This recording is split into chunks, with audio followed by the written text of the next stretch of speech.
arrogantes, soberbos, nós vamos nos sentindo melhor do que as outras pessoas, e nós não somos. Nós somos pecadores. Romanos 3:23 diz que todos pecaram e todos destituídos estão da glória de Deus. Nós somos aqueles que a Bíblia diz que estamos em Cristo, por isso nós somos uma nova criatura.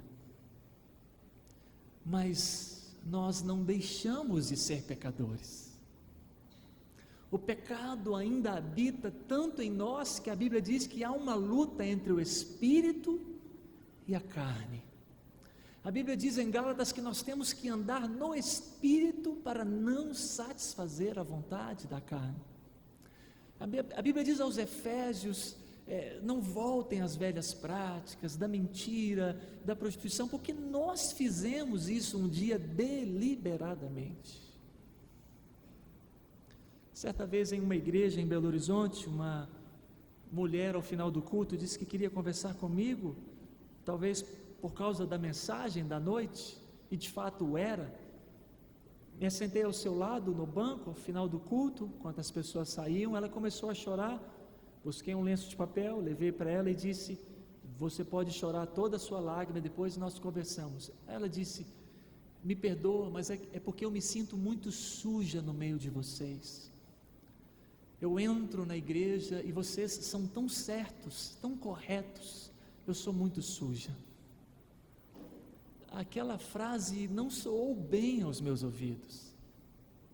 Eu não gostei do que ela disse, pois essa frase pode mantê-la longe daquele lugar, pode mantê-la longe de mim, pode mantê-la longe de nós. Os escribas e os fariseus é que passavam essa imagem, os segregados, os distintos, os separados. Nós não. Nós somos pecadores, lavados e remidos no sangue do Cordeiro.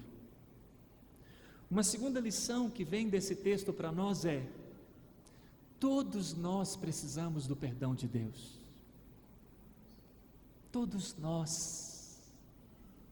Mesmo alguns de nós que nunca fumou, alguns de nós que nunca bebeu, alguns de nós que nunca matou, alguns de nós que nunca traiu a esposa, todos nós precisamos do perdão de Deus. Esta é uma outra reflexão que você e eu precisamos carregá-la constantemente. A confissão de pecados não é algo que eu e você fazemos uma vez por todas. Nós fazemos sempre: Senhor, perdoe os meus pecados. Os nossos olhares, os nossos pensamentos, os nossos sentimentos. Essas mensagens são muito fortes nesse texto, porque tem uma mulher adúltera que foi pega em flagrante adultério. Isso sem mencionar que o flagrante só pegou uma. Isso para não inquirir o fato de onde está o homem que adulterou com ela? Onde está o homem que deitado com ela estava em prostituição? Por que eles não trouxeram?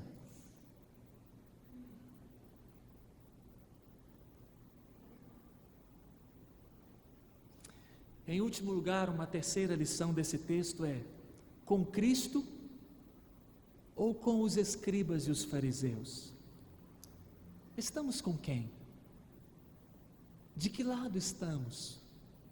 Um cuidado que você e eu precisamos tomar. Uma das manifestações que somos escribas e fariseus é quando nós não perdoamos pessoas.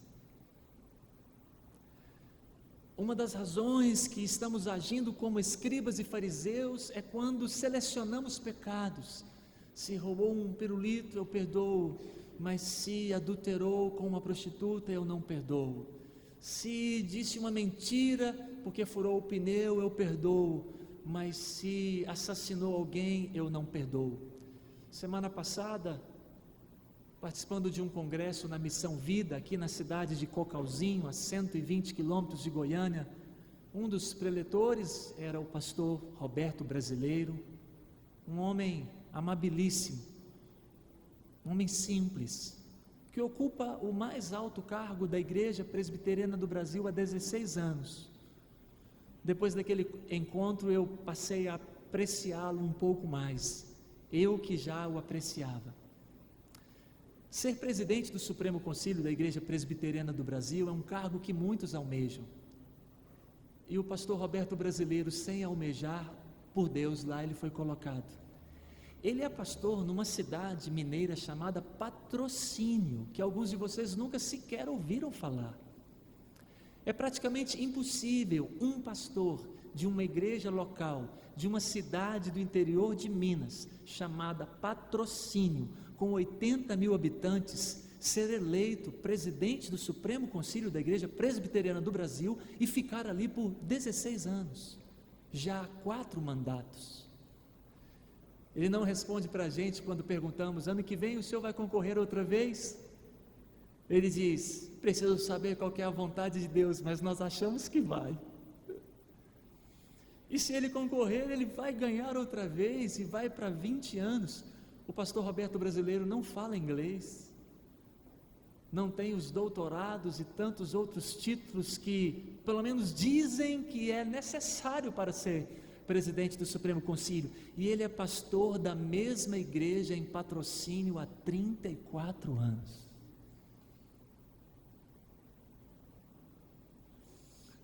Passei a apreciá-lo mais nesse encontro, porque pudemos conversar um pouco mais,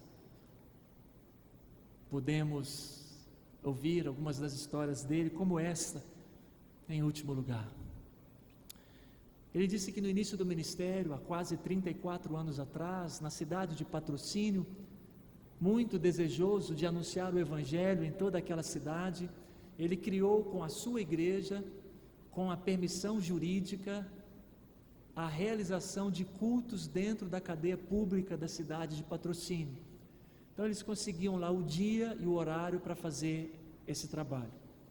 Ele disse que um trabalho muito difícil, muito cheio de normas e um ambiente muito terrível. Depois de meses de trabalho, ele chega na igreja e vai direto para o púlpito, dirige o culto e percebeu que um senhor estava sentado no último banco sozinho. E ele ficou com a sensação que as pessoas se espremeram para os bancos da frente, para não sentar do lado daquele homem. Ao final do culto, ele foi conversar com o homem, e o que aconteceu é uma lógica. Se você faz um trabalho numa penitenciária de uma cidade pequena, certamente quando um detento sair daquela penitenciária, ele vai visitar a sua igreja. Então aquele homem disse para o pastor: o senhor não vai lembrar, são muitos presos, eu fui liberto depois de tantos anos, paguei a minha pena, quase que apodreci na cadeia e posso frequentar a igreja do senhor. Ele disse: claro, você é bem-vindo. Pastor, eu não sei se serei assim tão bem-vindo, meu crime foi muito difícil. O pastor Roberto Brasileiro disse que foram um dos dias e um dos tempos mais difíceis do seu ministério, porque a igreja não queria aceitar aquele homem naquele lugar. Alguns irmãos foram procurá-lo e dizer: pastor, ele não pode frequentar a nossa igreja, ele não pode ser membro aqui, ele matou e esquartejou a esposa dele, e a família dela é da nossa igreja. Dilemas do ministério e da mensagem que pregamos. Nós convidamos os perdidos pecadores e dizemos para eles: disse Jesus, vinde a mim todos vós que estáis cansados e sobrecarregados, e eu vos aliviarei. Dizemos para os pecadores: Jesus te ama. Mas e nós? Somos escribas? Somos fariseus? Ou somos cristãos? Os escribas e os fariseus levam os pecadores a Jesus para que eles sejam sentenciados e mortos. Os escribas e fariseus desejam a morte, o apedrejamento dos pecadores. Os cristãos, eles desejam a salvação dos pecadores, o perdão dos pecadores, a salvação dos pecadores, mesmo que o pecado deles tenha sido contra nós. Como nos primeiros séculos, os cristãos eram dizimados e eles continuavam desejando a salvação dos romanos, dos imperadores, dos soldados. Como Estevão, ao ser apedrejado, ele desejou a salvação de cada um dos que estavam à sua volta, e Saulo estava ali. Alguns estudiosos dizem que aquela frase deve ter dado um impacto no coração de Saulo, quando ele ouviu Estevão olhando para o céu e dizendo: Senhor, não lhes imputes este pecado, os perdoe e os salve. Os encontros com Jesus ensinaram muito àqueles que se encontraram, e ao mesmo tempo ensinam muito a nós, que continuamos nos encontrando com Jesus até o dia de hoje, pois Ele disse: onde 2 ou 3 estiverem reunidos em meu nome, ali eu estarei no meio deles. O Senhor Jesus está entre nós nessa noite.